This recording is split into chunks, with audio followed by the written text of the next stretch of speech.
Muito obrigado por estar aqui com a gente. Está começando mais uma mesa de debates. Gostaria de agradecer você que acompanhou o nosso programa durante toda essa semana. Obrigado, viu? Hoje nós vamos conversar sobre política aqui no nosso programa. A denúncia contra Temer, a condenação de Lula, a aprovação da reforma trabalhista e vários outros elementos desse contexto que resultaram em um cenário ainda incerto para o futuro do nosso país. Lembrando que você de casa pode participar do nosso programa de um jeito muito simples. É só mandar sua mensagem para o nosso WhatsApp, o número é o 98892-4905. Através desse número você também consegue concorrer ao último ingresso do espetáculo O Rei Leão, que acontece esse sábado aqui em Juiz de Fora. Eu apresento agora os debatedores do nosso programa de hoje. Bom dia, Erickson. Bom dia, Caio. Bom dia, nosso colega Jamil, de bancada. Bom dia, os convidados. Bom dia, você, telespectador. Olha, o Caio falou algo sintomático aqui, né? Futuro incerto para o nosso país. Mas você que está assistindo o programa hoje, você vai ter certeza de algumas coisas. Verdade. E eu apresento também o Jamil. Bom dia. Bom dia, muito obrigado por essa oportunidade de, mais uma vez, estar debatendo questões tão importantes. É um prazer. Agora eu apresento a vocês os convidados do nosso programa de hoje. Nós recebemos aqui a advogada trabalhista Lívia Rocha Laudares. Bom dia. Bom dia, é um prazer estar aqui e aceitar esse convite. Vou ficar feliz em debater esse assunto. É um prazer para a gente receber você. Imagina. Também a gente recebe o cientista político Paulo Roberto Leal. Bom dia. Bom dia, um prazer estar aqui com vocês. Prazer é nosso. E também o cientista político Orlando Lira. Bom dia. Bom dia, muito obrigado pelo convite. E não vai ser por falta de pauta que esse programa não vai ser interessante. É verdade. Bom, para a gente começar a nossa conversa de hoje, eu gostaria de propor uma reflexão. Em algum momento da sua vida você já deve ter escutado a expressão política não se discute. Eu garanto que pelo menos mais de uma vez. Por mais que esse seja um assunto que desperte paixão e desacordo, é necessário sim discutir uma temática que diz tanto sobre as diretrizes que afetam o país e quem a ele pertence, que somos nós brasileiros, né? Não discutir sobre política é criar uma sociedade que não questiona, uma sociedade conformada. Claro que é importante pensar em política com embasamento, estudo e deixando o posicionamento pessoal um pouco de lado. Não pensar em lado, mas pensar no centro, pensar num todo. E falo isso porque alguns cientistas já disseram que todo esse cenário político nacional conturbado tem despertado a apatia, o desânimo e o interesse na população, que na verdade deveria seguir um movimento natural, contrário, né? Ô Paulo, eu gostaria, para a gente começar a nossa conversa, perguntar onde está aquele gigante que despertou em 2013. Acho que 2013 talvez tenha que ser melhor compreendido. Ela foi uma movimentação que, em alguma medida, tinha enormes contradições internas. E eu consigo resumir isso numa imagem. Numa foto, um menino segurava um cartaz. Por mais educação e saúde públicas, na outra ele segurava outro cartaz. Por menos impostos. A equação não bate. Ou seja, fundamentalmente, 2013 foi uma enxurrada de demandas, não totalmente convergentes entre si, algumas com apelos à direita, outras com apelos à esquerda, que aprofundaram a percepção de que o modelo político que temos não está legal. Mas, ao mesmo tempo, não foram capazes de produzir consensos mínimos sobre o que deve substituir esse modelo. Ou seja, ao mesmo tempo em que há uma denúncia de uma incapacidade do atual sistema de ter porosidade para ouvir a sociedade, criaram-se mecanismos que dilapidaram ainda mais essa capacidade sem que se construísse qualquer alternativa. Portanto, talvez um dos problemas brasileiros seja esse.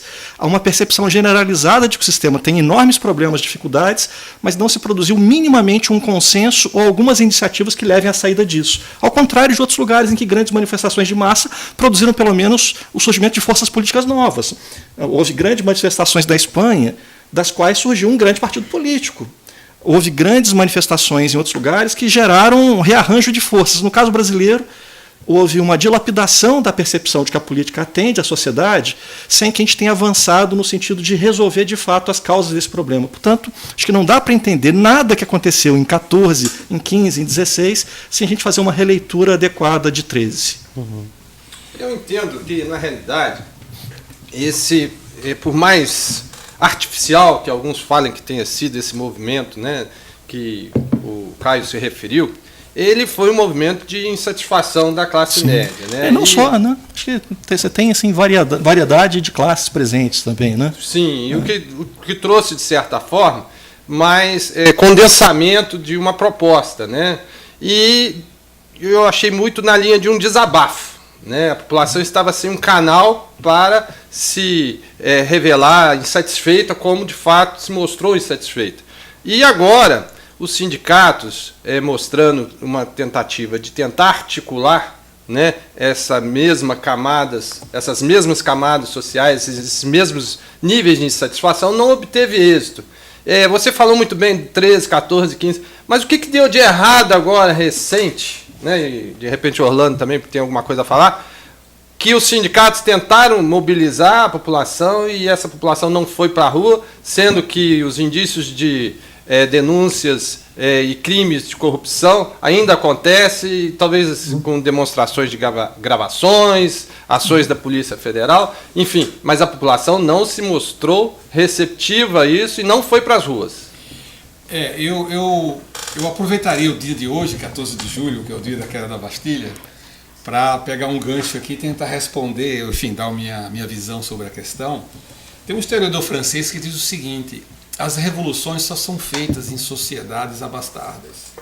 Ou seja, quando a classe média ela está bem, quando a classe média está rica, quando ela tem pão, é que ela se dispõe a fazer revoluções.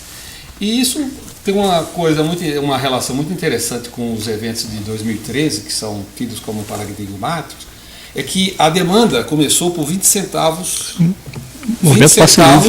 na passagem. Sim. Se a gente for comparar com o que eles acabaram de fazer com a reforma trabalhista, com os 5 bilhões que o Temer acabou de gastar só para comprar deputados na Comissão de Justiça, isso se torna completamente desprezível. Então a grande questão é, os problemas eles não são encarados de um modo objetivo, eles são encarados de um modo perceptivo, e essa percepção ela é trabalhada. Nós temos aqui um mestre da mídia, sobretudo pelas grandes mídias. O que eu quero dizer isso? Nós ficamos aqui como cientistas, como profissionais, muito, e com razão, muito ligados à questão da objetividade, dos fatos enquanto eles são objetivos. Acontece que o que move as pessoas, infelizmente, é a percepção que esses fatos aparecem na mídia. Entende? Então, o que eu quero dizer com isso? Hoje nós temos o quê? Uma fadiga de corrupção. É como nós temos uma fadiga de violência. Por exemplo, todo dia, durante a guerra da Síria, o Estado Islâmico, ninguém aguentava mais de violência. Quer dizer, o limite da sensibilidade humana para a violência, ela como que ultrapassou. A pessoa fica dessensibilizada. E eu acho que muito dessa aparente apatia, porque eu acredito que isso aqui é como brasa, tá certo? Um dia vai explodir. Quando a ficha cair, como se diz, eles começarem a sentir no bolso, tá certo? Que a economia não está melhorando, que a reforma trabalhista não vai ajudar a ninguém, e vai concentrar rendas e vai perpetuar esse regime de corrupção que nós temos. Aí sim, talvez seja muito tarde, mas aí as pessoas eu acho que acordarão. Deixa eu aproveitar o ensejo do que o senhor colocou em relação à apatia. O que você percebe em relação, na época, né, os famosos caras pintadas, a geração, em relação à idade que eu estou falando, para hoje? Isso faz parte? E esse desgaste realmente, para essa geração, confirma ou uma indiferença, ou o que é? É apatia mesmo? Eu só queria complementar. Essa apatia que a gente fala, ela resulta de quê? Talvez de uma falta de opção, do brasileiro não ver condições de um futuro melhor, aparentemente, pelo menos? Se a gente fizer uma comparação histórica, quem que chamou as grandes manifestações pelo impeachment do Collor? Sobretudo, sociedade civil. Quem que chamou, uma década antes, as grandes manifestações pelas diretas já? Os partidos do centro para a esquerda, setores da sociedade civil. Quem chamou 2013? Começou com o rastilho de pólvora do movimento do passe livre, mas depois agregaram-se setores da direita, agregaram-se setores com outras demandas, ou seja, acho que a gente está diante de uma sociedade que é hoje organizada em termos das suas conversações por uma lógica muito mais horizontal e menos centralizada, menos institucional do que a que explicava as grandes manifestações dos anos 90 ou dos anos 80, exatamente porque mudou a configuração da conversação na sociedade, aumenta a pluralidade de causas, diminui a chance de que alguma instância de mediação produza um consenso mínimo sobre qual que é a nossa pauta e, portanto, quando que a gente deve sair da rua. Ou seja, aumenta também a sensação de que eu vou ter que estar sempre na rua, porque não há uma pauta a ser atendida ou não, à medida que essa pauta, inclusive, é contraditória entre si, há uma sensação permanente de inconclusividade, uma sensação permanente de que os motivos que me levaram à rua não foram sanados. E eu acho que isso explica o que o nosso amigo Orlando está sugerindo. 2013, grandes manifestações do país inteiro. 2014, ano de uma eleição super polarizada, com grande participação das pessoas em discussão em rede social, nos espaços físicos. 2015, os derrotados nas urnas querendo impedir a governabilidade de quem ganhou. 2016, grandes manifestações, começadas em 2015 pelo impeachment e contra o impeachment. Ou seja, em algum momento há um certo fastio. As pessoas não conseguem mais cuidar de suas vidas, que piora, com menos condições objetivas, materiais de subsistência, e ao mesmo tempo se manterem 100% politizadas em todos os espaços. Portanto, eu tendo a crer que não dá para entender essa encalacrada que nós nos metemos sem discutir também os mecanismos pelos quais as novas gerações conversam sobre política e em que espaços elas se dão. O que o ambiente das redes produz é desintermediação, a explicar por que não tem uma UNE organizando, por que não tem um sindicato com o poder de mobilização que teve outrora. Portanto, essas coisas estão associadas entre si. O que não quer dizer que a nova geração seja despolitizada, não é isso. Talvez ela seja hiperpolitizada, mas não há instâncias capazes de produzir consenso social mínimo que organizem o jogo. Talvez esse seja o nosso dilema.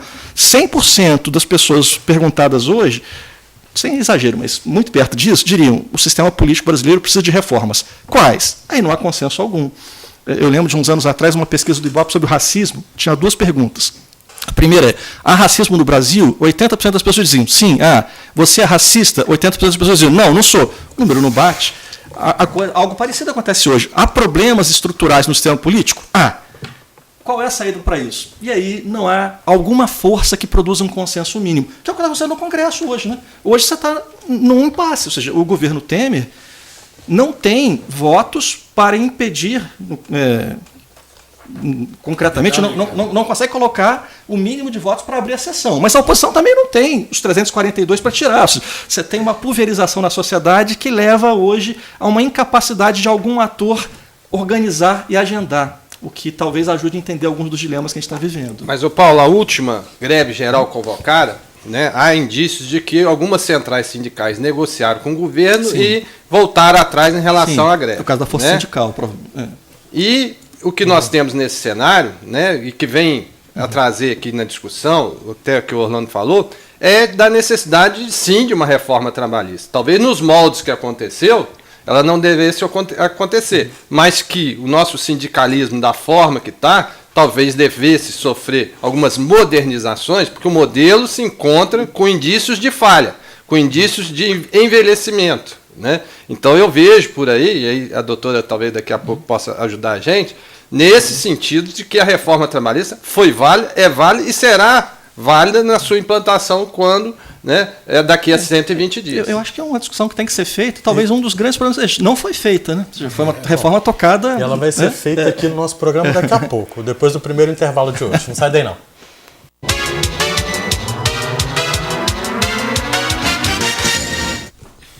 Estamos de volta com a mesa de debates aqui pela TVE Juiz de Fora. Vamos retomar esse assunto da reforma trabalhista, então, para a gente incluir a Lívia na nossa conversa. Lívia, como que você avalia todo esse processo, desde a tomada da decisão pela reforma até a aprovação agora? Eu concordo com o nosso amigo, eu acho que talvez uma reforma trabalhista fosse necessária, mas definitivamente não nos moldes nos quais ela foi realizada. Faltou muita pesquisa, faltou muita conversa, e ela parte de uma premissa muito falível, muito equivocada. Ela parte de uma premissa que vai ser possível realizar a negociação entre empregado e empregador. O empregado, notavelmente, ele está numa situação de vulnerabilidade, então ele não tem a mesma força para negociar com o empregador. Então, quando você fala assim, vai ser ótimo, porque você vai poder regular férias, desde que o trabalhador aceite, as férias dele vão ser em 3 períodos. Mas ele vai poder não aceitar? Se ele não aceitar, o que vai acontecer? Ele vai perder o posto de emprego dele.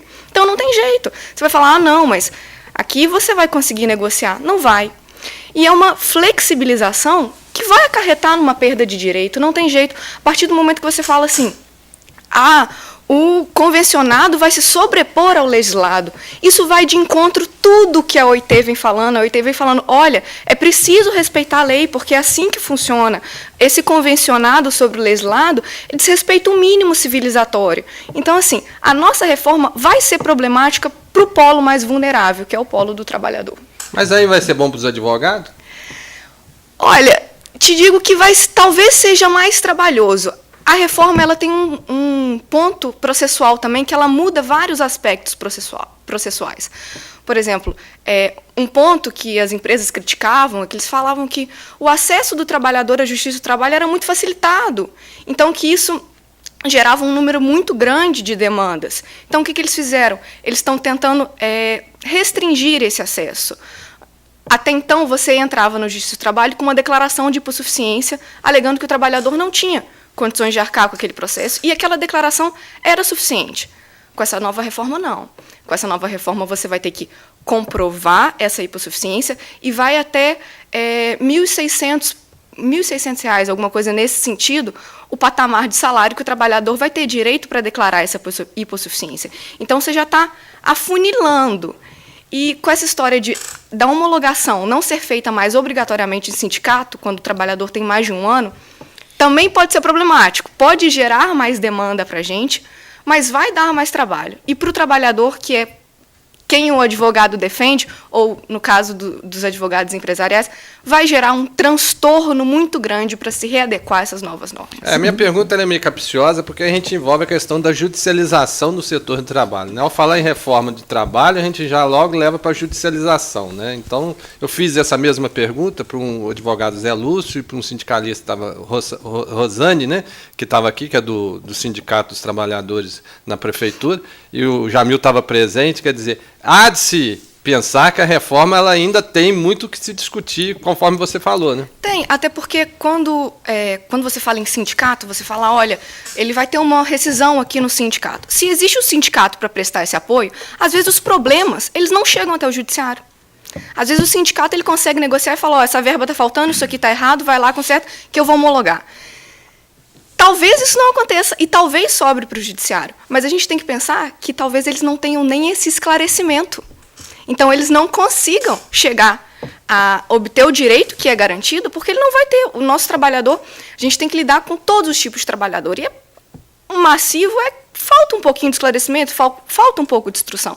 Então, vão ser direitos ainda mais restringidos. Lívia, a gente conversava nos bastidores, eu me recordava, quando no início dos anos 90 eu trabalhava num grande jornal do Rio, eu entrevistei um conservador, um político conservador, reconhecidamente conservador, que é Aureliano Chaves, e à época se discutia também, naquele início do governo Collor, sobre a conveniência de ter ou não uma justiça do trabalho, e o Aureliano, mesmo sendo um conservador, era totalmente favorável à existência deste modelo da justiça do trabalho e de uma legislação trabalhista razoavelmente estruturada, e ele me falou uma frase que ficou na minha memória. Ele diz, olha, quando numa negociação há uma grande assimetria entre os polos que estão negociando, a liberdade escraviza, é a lei que liberta. Porque se você deixa raposas negociarem com galinhas, não tem resultado do outro. Raposa come galinha. O único jeito de impedir isso é tela. Lei é tela. Lei é alguma coisa que garante que a parte mais fraca na negociação tem instrumentos que não serão dados se você deixar negociar livremente.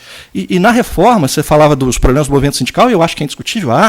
E acho indiscutível, temos que discutir isso, mas o pacote da reforma é desestruturar o movimento sindical, impedindo, inclusive, que eles tenham o seu financiamento, e, ao mesmo tempo, dizer, negociem esses sindicatos mais fracos com os patrões, ou seja, você aprofunda a desigualdade. Portanto, eu temo que essa reforma possa produzir um efeito de desestruturação do mundo do trabalho, longe de compensar os problemas que estão apontados como sua manifestação primeira, aprofunde-os, né? Portanto, e sobretudo, num tema como esse, você não pode ter assodamento. Que as duas casas legislativas tenham se negado a fazer uma discussão séria e de longo prazo é um sintoma terrível de que essa reforma talvez não atenda a maioria das pessoas que, se uma vez instadas a falar sobre ela, não teriam essa opinião. Pois é, e eu saliento aqui também que aonde essa reforma trabalhista nesse estilo foi implementada, em culturas diferentes do Brasil, com muito mais estruturas, como na Alemanha e na Espanha, foi um fracasso. Hoje mesmo, antes de vir para cá, eu estava ouvindo um documentário da Deutsche Welle, da TV alemã, mostrando o índice de pobreza na terceira idade alarmante da Alemanha. E isso eu pude presenciar lá, porque as pensões, a pessoa se aposenta com 600 euros, como se fosse 600 reais aqui, e não consegue pagar os remédios, não consegue fazer nada. Num contexto de bem-estar social, que não tem nada a ver com o do Brasil. E eu vi isso, senhoras e senhores nas ruas, coletando garrafas PET para poder complementar a própria aposentadoria. Na Espanha, 50% dos jovens entre 18 e 25 anos está desempregada. Quer dizer, a gente tem que colocar essa reforma em perspectiva. Uma perspectiva onde você tem um grupo que se empoderou ilegitimamente do poder, que quer colocar goela abaixo da opinião pública certas reformas que jamais nenhuma plataforma eleitoral conseguiria pelo voto. Então, isso agrava muito mais todas essas considerações que nós estamos fazendo aqui, porque é uma reforma sem legitimidade.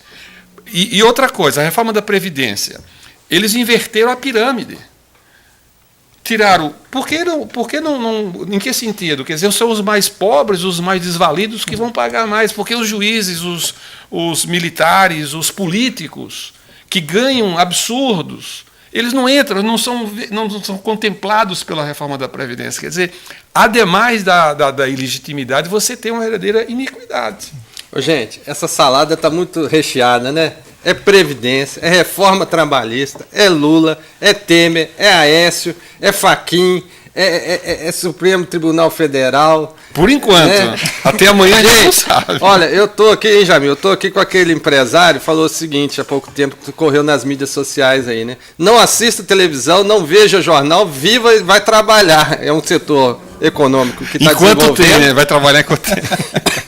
Que é da economia, né? Ele é dono da Massey Ferguson, né? Ele está vendendo trator pra caramba. Quer dizer, há esse lado bom, né, Jamil? Para quem está assistindo a gente, não é desligar a televisão agora, né? Eu acho que a gente não pode ficar fora do contexto, né? Se pegar uma chavinha, vou desligar de tudo. Né? Eu acho que as informações são necessárias, até para quem lida na área de gestão, precisa das informações para tomar decisões. Eu só concordo que o seguinte, é que a gente não precisa ficar... na administração a gente fala o seguinte, vamos focar nas soluções e não nos problemas. Que aí você fica remoendo os problemas e não acha soluções. Eu acho que é por essa parte que ele quis dizer mais. Gente, vamos focar nas soluções, né? Porque, já foi falado aqui, acredito que realmente na época de turbulência ou de crise, como quer que seja a palavra, é a hora que flora a criatividade, é a hora que você tem mais que desenvolver sua capacidade de visão de mercado e assim por diante. Eu acho que foi muito mais nesse sentido também, né? Tudo bem, os problemas existem, sempre que você olha na história, os problemas existiram, com maior ou menor intensidade, mas o que eu acho que ele quis dizer é exatamente, vamos focar nas soluções, vamos procurar soluções, né, e nessa diretriz. O gancho que vocês dois falaram, ou seja, qual que é o momento de pensar nas soluções, nas distintas respostas que se oferecem para os mesmos problemas? Porque a política deriva disso, ou seja, grupos distintos têm visões distintas oferecendo diagnósticos e soluções para esses problemas.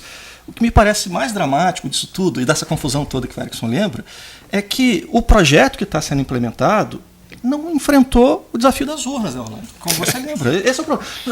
Toda a legitimidade de que alguém tem uma visão liberal da economia defenda tem que ter um Estado menor, os sindicatos têm que ser flexibilizados, ou eles vão mostrar serviço ou não merecem existir, livre negociação. Ou seja, alguém que tem uma visão liberal da economia vai defender isso tudo, é legítimo, enfim, é um dos polos possíveis no debate político. Outros polos, aqueles que defendem um Estado que tenha mais preocupação com o bem-estar social, que, portanto, seja maior, essas visões são todas legítimas, todas merecem estar no debate público. Esse é o ponto.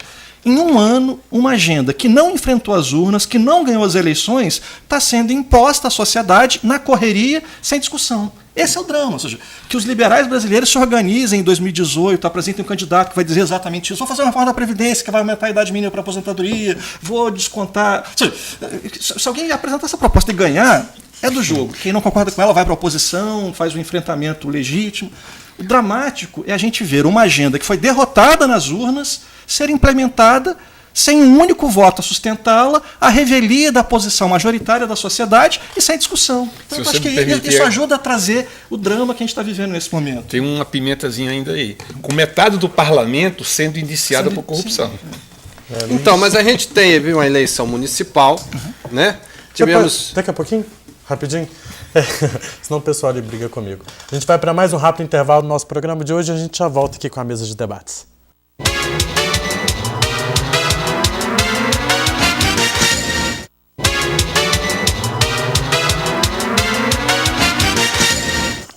Estamos de volta com a mesa de debates aqui pela TVE Juiz de Fora. Quando a gente falou sobre as revoluções, as reivindicações que aconteceram, muito se dava por questões partidárias as pessoas que eram pró algum partido e tal. Eu queria saber se existe a possibilidade da gente superar essa polaridade que existe no nosso país hoje em dia político. Paulo? Eu acho que existe, o que não necessariamente é bom. Só para dar um exemplo. Situações similares em outros lugares do mundo, em que grandes denúncias de corrupção dizimaram o sistema político existente. Itália, do início dos anos 90. A democracia cristã, o Partido Socialista, sobretudo, os partidos que estruturavam o sistema, muito centro-direita, de centro-esquerda, foram pegos em grandes denúncias de corrupção, envolvendo o dinheiro da máfia, inclusive, na Operação Mãos Limpas, foram dizimados. Esses partidos, o que surge daqueles escombros é Berlusconi. Peru, meados dos anos 90, meados dos anos 90.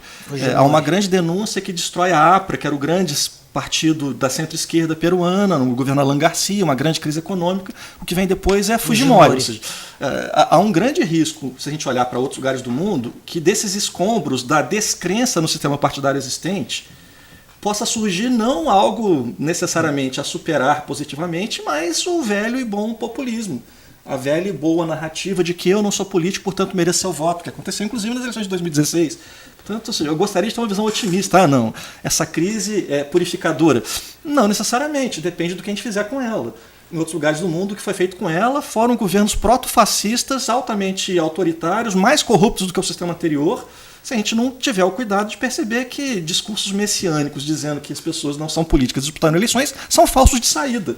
Então, caciques do PSDB, como Tasso Gereissati, declararam recentemente, tudo bem, pode não ser a vontade dele, mas declarou que prefere o Lula na eleição e derrotá-lo na eleição do que ele se tornar um mártir, né, impedido de se candidatar por força de lei. Como é que você vê isso? Eu acho que se o líder das pesquisas de opinião em todos os institutos, e que com o governo Temer se desgastando mais, tende a ter algumas vantagens competitivas, se for impedido por um ato judicial às vésperas da eleição, isso obviamente não pacifica o país.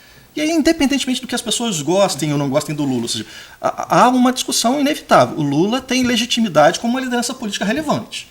Isso acho que é um ponto pacífico para quem gosta e para quem não gosta.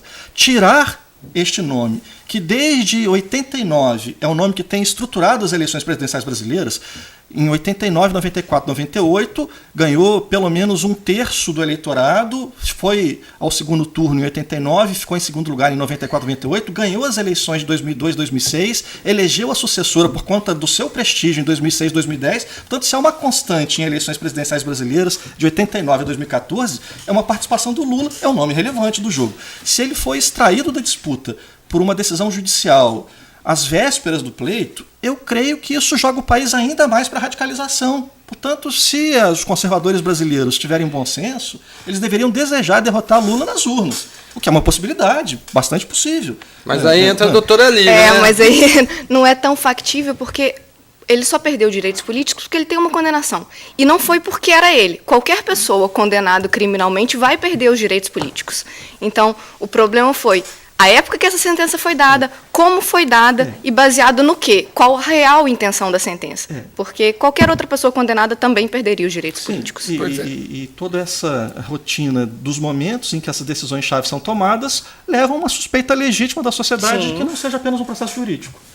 Que você tenha a sentença para dar exatamente o período em que a segunda instância possa fazer a revisão ou confirmação, joga suspeitas legítimas de que variáveis políticas estão contaminando decisões judiciais, inclusive na própria sentença do juiz Moro, que ao final é uma excrescência jurídica, né? Se efetivamente o Lula cometeu os crimes de que ele é acusado e que pelos quais foi condenado, dizer que ele não vai ser mandado para a prisão porque isso pode trazer algum grau de instabilidade política, olha, ou cometeu ou não cometeu. Portanto, há neste processo uma série de legítimas dúvidas sobre o grau de contaminação. Tanto que existe uma justificativa do próprio Moro no final da sentença falando que não é nada pessoal. Ora, se um juiz tem que se justificar a esse ponto, a gente já parte de uma suspeita que as coisas não deveriam estar sendo dessa forma. Pois é.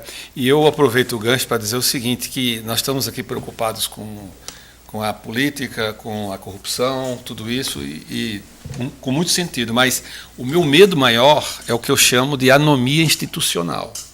Porque você pega o exemplo do Rio de Janeiro, nós já vivemos uma anomia social. Não é? Quando você compara São Gonçalo, aonde antigamente você tinha um delegado, você tinha um policial que era corrupto. Dessa vez foi o batalhão todo, 100%, trabalhando para manter o tráfego. Então isso é uma coisa alarmante. Depois, são 50 mil mortes de violência de bala perdida. Então você está... É uma Síria por ano que nós matamos. Você já está prestes a uma anomia social. Basta a erisipela do Rio de Janeiro se expandir que você tem uma anomia social. Agora, isso que me preocupa mais é a anomia institucional. Por quê? Porque as pessoas, o que elas estão vendo... Não precisa de muito argumento, como diz nos Estados Unidos, você não precisa ser cientista da NASA para concluir o seguinte: a prova que condena o Lula é um papel rabiscado sem assinatura. Os cheques da mulher do Cunha, assinados por ela, o Cunha disse não, o juiz Moro, falta provas. Isso é o exemplo do Moro. Agora, você pegar do Supremo Tribunal Federal. Então, quando era para tirar a Dilma e caçar a chapa, o nosso querido Gilmar faz toda aquela coisa. Tal. Chega na hora de salvar o Temer, ele se desdiz. Quer dizer, o grau de cinismo institucional é que me alarma, é que me deixa assim, aonde é que nós vamos parar? Qual é a exemplaridade que nós vemos da justiça, do executivo, dos políticos. Eu estava ouvindo ontem as razões na Comissão de Justiça para salvar o Temer, são exatamente as razões que a Dilma usou para se salvar, ou seja, agora vale. Entende? Quer dizer, você não tem, você é um mundo de pós-verdade, a realidade ela como que não parece não fazer mais nenhum efeito. Então você pode levar o grau de cinismo individual, institucional ao limite, que isso não tem aparentemente nenhuma consequência. É isso que me preocupa mais. Eu acho que o país que a gente vive é um país muito forte, porque ele está aguentando tudo isso. E quando você fala de anomia social, a gente está caminhando aí talvez para uma guerra civil, né? Ou talvez um fracionamento de pessoas. Né? Nem guerra civil. Você imagina assim, o modelo do Rio de Janeiro completamente difundido no Brasil. Os estados começam a quebrar. Ontem eu vi que 65% das prefeituras não estão recebendo dinheiro para creche. Tá certo? Essas reformas todas, então, elas vão levar o quê? A um estado de colapso, porque os que estão no poder, eles querem salvar a própria pele, eles estão pouco ligando para os efeitos disso. Então, esse aqui é o meu medo. É o Espírito Santo, já tivemos uma experiência assim, é o Rio de Janeiro, e você chega a um ponto que você não consegue mais controlar. E é isso que me deixa assim, realmente preocupado. E aí, Orlando, até pegando também essa dimensão que você lembra, o que é capaz de restituir alguma solidez e estabilidade ao sistema? Voto. Urna. No momento em que você tem essa vara funda, o jeito de estabilizar o sistema é alguém ganhar. E ganhar, de fato, ter voto. Legitimamente. Portanto, o momento no qual se devemos ter esta reforma trabalhista ou não, se devemos ter essa reforma previdenciária ou não, se devemos ter um teto de gasto tirar 80 bilhões do SUS na próxima década ou não, o momento para isso não é num Congresso sob acusação severa, nem com um presidente que não ganhou um único voto, porque era um vice, e para implementar um programa para o qual não foi eleito, porque o programa era outro. O momento para isso é eleição. Portanto, parte dessa insatisfação da sociedade, de setores da sociedade deriva de que não foi esta a delegação que foi dada à chapa vencedora em 2014. Mas a minha pergunta no final do primeiro bloco é que a minha expectativa, sobretudo para dizer que a minha expectativa sobre a eleição passada, ela foi frustrada, porque se esperava renovação e o que se veio de renovação foi um cenário devido a uma reforma política onde que ricos, né, como Dória, Medioli, Calil, né, e outros tantos pelo país, puderam fazer suas campanhas tranquilamente, porque permitia-se, através ali dos 20% de patrimônio pessoal que ele podia investir na campanha, enfim, e foram eleitos. Isso foi a renovação da política em 2016. E eu vi com muita frustração, por exemplo, a Câmara de Juiz de Fora, não que os atuais vereadores sejam ruins, não estou entrando nesse mérito. Estou dizendo que se criava uma expectativa sobre renovação e ela não houve de fato. Jamil, que é da área de economia, talvez pense da mesma forma, não, discordo, não sei. Bom, o que eu acho é que eu já escutei muito, né, na época, que o seguinte, se a pessoa já tem experiência, então deixa eu continuar. Essa questão do empresariado também se depende do empresário também, eu acho, né? Não porque ele seja empresário que ele não tenha o perfil para atender a sociedade, sentir o que ela quer. Eu acho que é uma união, a capacidade de gestão, mais a capacidade de entender aquilo que a sociedade quer, né? Atender as necessidades da sociedade. Quando a gente fala de administração pública, é exatamente isso. O lucro da administração pública é atender a necessidade da sociedade, né? Então é só isso que eu vou. Agora, eu não sei até que ponto, se isso vai continuar, essa imagem, sim, eu tenho uma empresa, sou gestor, sou empresário, eu tenho capacidade administrativa na área de gestão pública. Né? Eu acho que até quando isso vai permanecer, essa imagem? Eu acho que esse é o grande questionamento. Bom, o nosso programa de hoje está voando, né? A gente já vai para o último intervalo, a gente já volta com a mesa de debates aqui pela TVE.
Estamos de volta com a mesa de debates aqui pela TVE Juiz de Fora. Orlando, a gente já discutiu muito aqui no nosso programa de hoje, mas o que fica como dúvida ainda é o futuro do país, né? É possível mudar sem uma estrutura?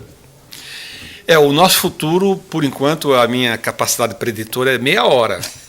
Eu estou conseguindo prever alguma coisa. Você tá bem. Meia hora. Então, nessas próximas meia horas, o que eu posso dizer é o seguinte, é que o Weber, né, o nosso grande mestre, ele tem uma frase interessante que ele diz o seguinte: é preciso resistir à falsa transparência dos fatos. A gente vê um fato, é óbvio, é aquilo, então já vai tirando conclusões.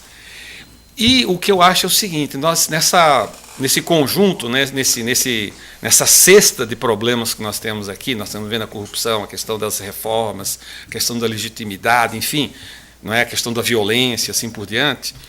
A gente precisa perguntar o seguinte: isso tem causas estruturais, isso tem causas que você precisa mexer nas fontes. Se você não faz uma reforma política, se você não resolve o problema do financiamento de campanha, você jamais vai acabar com a corrupção. Jamais. É impossível. Em lugar nenhum do planeta aconteceu isso. Se você não tem um problema trabalhista, um problema social, um problema educacional, todos eles, o que a gente tem que perguntar é quais são as causas que estão por detrás desses fenômenos, entende? E é isso que a gente, às vezes, perde o foco, porque a gente fica, por demais, concentrado na questão da corrupção e esquece que, por detrás, tem uma agenda econômica de uma elite rentista no Brasil, que desde o Cabral, tá certo? Manda nos destinos desse país, e que a política é um mero joguete. Tá certo? É um mero joguete, porque o que eles querem é uma questão econômica, eles querem manter os juros altíssimos, eles querem as transferências de 500 bilhões de reais por ano para juros, para poder manter o status quo. Agora, se isso vai causar problemas políticos, se vai causar problemas sociais, isso é uma outra questão. Então, essa perspectiva de uma elite econômica, né, que quer impor ao país essas reformas e quer, vamos dizer assim, usar da política para chegar a esse propósito, é preciso ser questionado também. Não sei o que o Paulo tem a fazer. Concordo ipsis literi. A questão de fundo, passadas as brumas, passadas as fumaças das crises, a questão de fundo é que país que a gente quer construir? Sob que valores a gente quer construir esse país? A gente quer construir um país em que 60, 70 milhões de pessoas vivem bem e o resto sobrevive? Ou a gente quer um modelo mais igualitário? Portanto, há toda a legitimidade em que os liberais defendam o Estado mínimo, é um ponto de vista legítimo, mesmo que não seja o meu.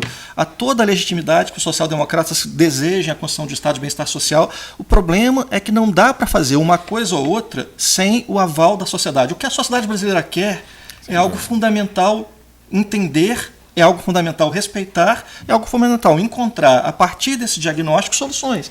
O que não é razoável, que é o que a gente está vivendo nos últimos anos, sobretudo a partir do último ano, é a implementação de uma agenda que é absolutamente não objeto da consulta pública, não objeto de debate. E é importante entender também que essas reformas estão sendo vendidas como para o bem da sociedade, elas estão sendo vendidas, olha, vai gerar mais emprego, olha, eu vou garantir a previdência, quando a gente sabe que a realidade não é essa. Como a gente comentava ali atrás, a OIT já demonstrou que em todos os países que aconteceu essa precarização do trabalho, não houve a geração de mais postos de emprego. Então, é uma precarização por precarização, para que eles atendam a agenda econômica deles e não necessariamente da massa. E está sendo vendido como, olha, estamos preocupados com o povo, quando a realidade não é exatamente essa. Então, isso a gente precisa ficar atento também, de como está sendo feito, né?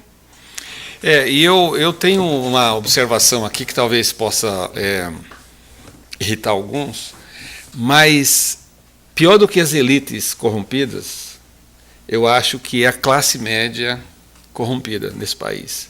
Quer dizer o seguinte, você tem uma extração social no Brasil que eu diria o seguinte, que eles são os feitores da senzala.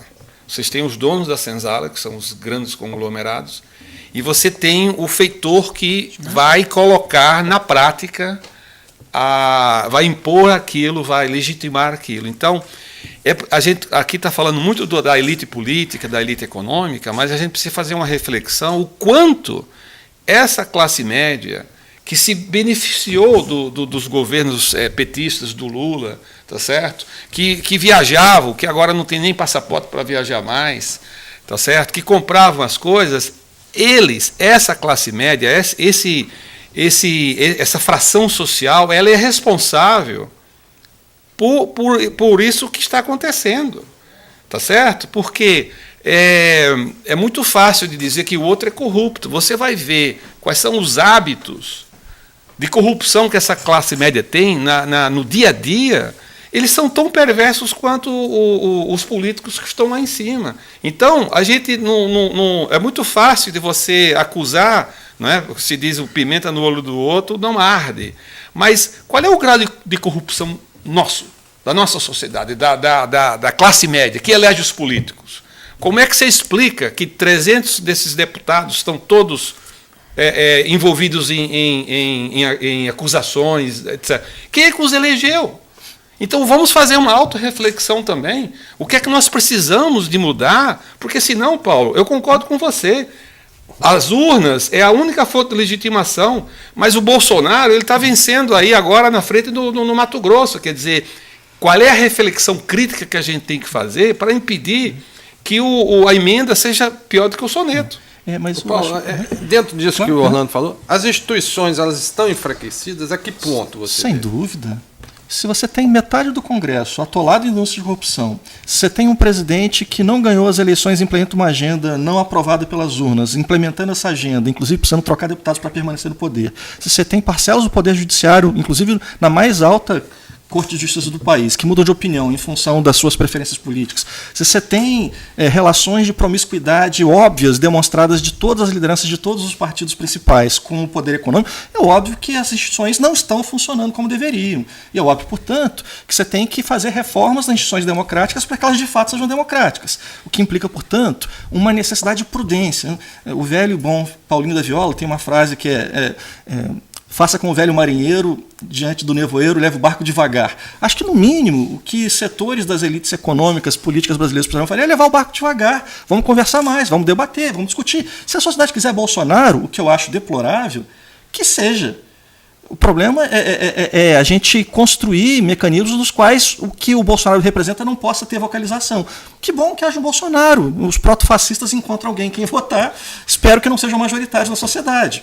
Espero que a gente possa derrotá-los nas urnas. Mas, em grave crise, a fonte originária do poder, a expressão da vontade popular, talvez seja o único modo de estabilizar o sistema. E não dá para pensar em resolver problemas estruturalmente se a gente não repensar as causas também pelas quais essa expressão popular tem sido desvirtuada em processos eleitorais contaminados pelo uso do poder econômico, contaminados pelas relações de promiscuidade. Portanto, acho que talvez a gente esteja diante de um momento no qual a sociedade brasileira vai ter que fazer escolhas nas quais fundamentalmente se ditará se a gente construirá uma sociedade de fato democrática ou uma que apenas se diz formalmente, mas que na prática não é. Bom, infelizmente essa é uma discussão que não termina aqui, mas o nosso programa sim. Nós estamos chegando ao final. Eu gostaria de anunciar o vencedor do ingresso para o espetáculo de dança, o Rei Leão, que acontece amanhã, Matheus Henrique, morador do bairro do Centro. Obrigado por você ter participado aqui com a gente, tá? Muito obrigado a vocês por todo o conhecimento, toda a informação que vocês trouxeram. Nos vemos semana que vem, debatedores. Muito obrigado também a você que acompanhou o nosso programa aí de casa. Lembrando que a mesa de debates volta segunda-feira, ao vivo aqui pela TVE Juiz de Fora, às 11 horas da manhã. A reprise do nosso programa de hoje você acompanha às 6 horas da tarde ou a qualquer momento nas redes sociais, no nosso canal no YouTube. É só procurar por TVE Juiz de Fora e também no site do Diário Regional e no nosso aplicativo do Diário Regional JF. Para você, um bom final de semana. Obrigado pela companhia, uma ótima tarde também. Nos vemos na segunda-feira. Obrigado.